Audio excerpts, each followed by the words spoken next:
Pemerintah Kabupaten Situbondo menandatangani perjanjian pinjaman daerah program pemulihan ekonomi nasional atau PEN yang akan digunakan untuk pekerjaan konstruksi Dinas PUPK Kabupaten Situbondo tahun 2022.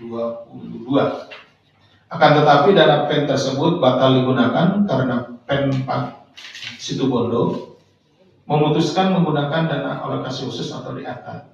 Selanjutnya, dalam proses pengadaan barang dan jasa, paket pekerjaan di Dinas PUPK Pemerintah Kabupaten Situbondo tahun 2021 sampai dengan 2024, Saudara KS selaku Bupati Situbondo periode 2021-2025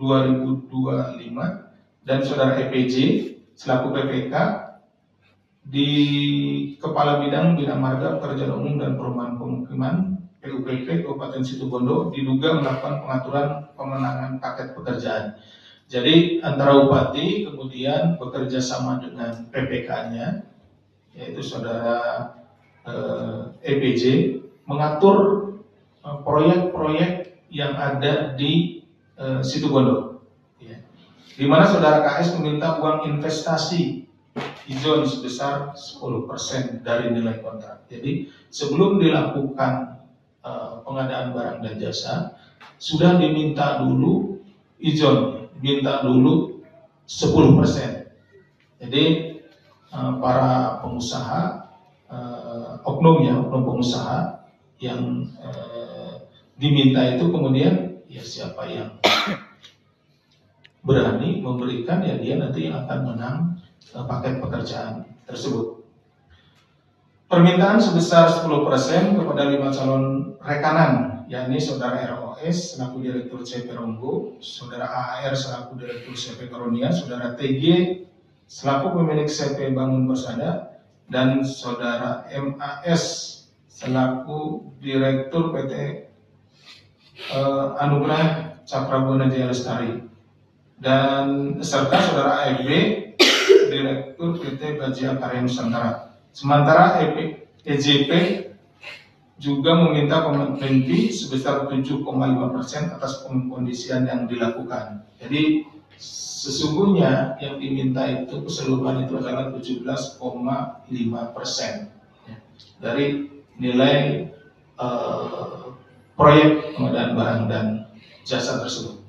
Atas kemenangan para tersangka pada pengadaan barang dan jasa di Dinas PUPK Kabupaten Situbondo, KS bersama-sama dengan EPJ menerima uang dari masing-masing tersangka, ya 5 orang tadi, dengan total mencapai 4,21 miliar. Dengan rincian sebagai berikut: dari Saudara ROS sebesar 780,9 juta, dari Saudara TG sebesar 1,6 miliar, dari Saudara AAR sebesar 1,33 miliar, dan dari Saudara MAS beserta dengan Saudara AFB sebesar 500 juta.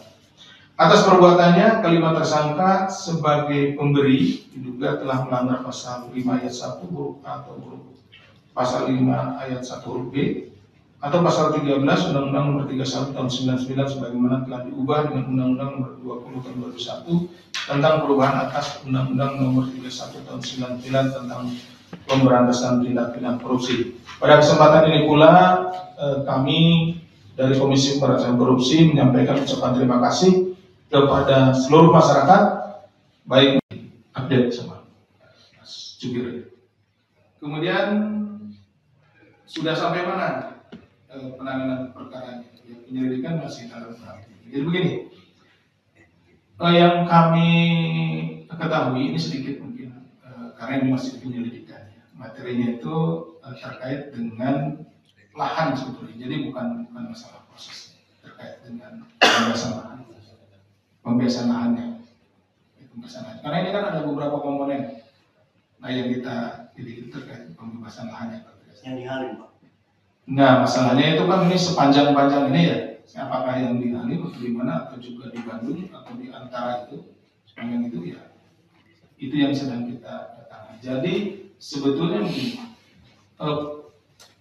prosesnya, proyeknya dan yang saat ini sedang berjalan, ya itu silakan berjalan. Artinya silakan moda transportasinya silakan berjalan. Nah, tetapi ketika di dalam pelaksanaan proyek ini ada orang atau oknum, ya siapapun itu, apakah pengusaha, memanfaatkan proyek ini untuk mengambil keuntungan, kita tidak meminta untuk dibalikin ke negara yang dia keuntungan tidak sahnya.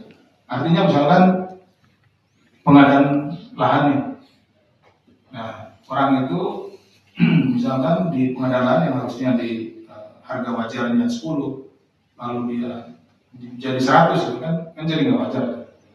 Nah, kembalikan, negara kan rugi. Yang harusnya negara hanya membeli tanah itu dengan harga 10, kemudian harus membeli dengan harga 100, balikin. Ini diproses pengadaan lahannya, lahannya. Ini tidak dalam proyek tersebut. Karena itu kan dibagi beberapa segmen. Ini segmen kita di pengadaan yang ditangani sepengetahuan saya, ini pembebasan lahannya. Nah, terkait yang mana pembebasan lahannya, apakah yang di Halim, yang dari Jakarta ini kan semua kan KCP Tiongkok sampai Bandung, ataukah yang di Bandung itu bukan di Tegaluar, apakah Tegaluar itu udah nyampe ke arah Cileunyi, apakah yang di sana? Jadi kita sama-sama tunggu ya. Tapi artinya bahwa kita tidak mengganggu operasional dari bus ini, ya. Tapi kita ingin mendalami kalau memang benar ada yang merugikan keuangan negara. Dalam hal ini negara harusnya membayar lebih rendah dibandingkan dengan saat ini, ya perlu supaya mereka mengembalikan uang itu kepada negara, supaya negara tidak rugi karena praktek-praktek yang mereka lakukan seperti itu. Ketika ada sesuatu yang tidak benar, kita suarakan. Ya bagaimana semua terangin dia sedungu ini? Ini manusia pecundang yang sangat merugikan bangsa kita ini. Saatnya jadi member eksklusif di channel YouTube Official ID. Tantang lagi para nabas sumpah di antara Al-Quran. Dia pengen masuk TV. Konten-konten premium yang tidak tayang di TV. Live interaction. Halo pemirsa Ayu, sini baru selesai. Emoji dan badge spesial. Reakses konten pilihan. Klik YouTube Official iNews. Join member hanya Rp10.000 per bulan.